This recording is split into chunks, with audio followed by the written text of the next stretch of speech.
کیوں اداس پھرتے ہو، راحتیں بلاتی ہے، آؤ اے مسلمانوں۔ الحمدللہ وکفی وسلام علی عبادہ الذین اصطفیٰ، اما بعد۔ نماز کے متعلق عام آداب۔ نمبر 37، رکوع اور سجدے کی تسبیحات پڑھنا۔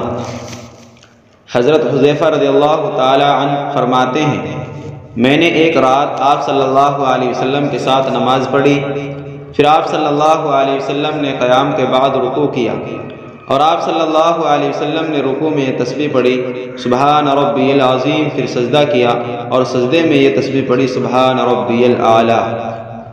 مسلم شریف کتاب صلاۃ المسافرین۔ نمبر 38، رکوع اور سجدے کی تسبیحات کم از کم 3 مرتبہ پڑھنا۔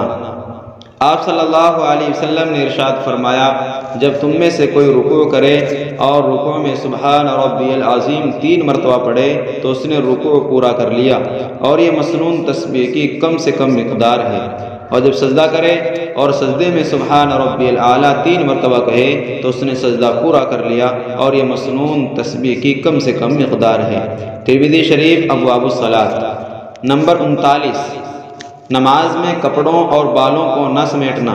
آپ صلی اللہ علیہ وسلم نے ارشاد فرمایا، مجھے حکم دیا گیا ہے کہ 7 ہڈیوں پر سجدہ کروں، اور یہ کہ ہم کپڑے اور بالوں کو نہ سمیٹیں۔ بخاری شریف کتاب الاذان۔ نمبر 40، رکوع اور سجدہ مکمل طور پر ادا کرنا۔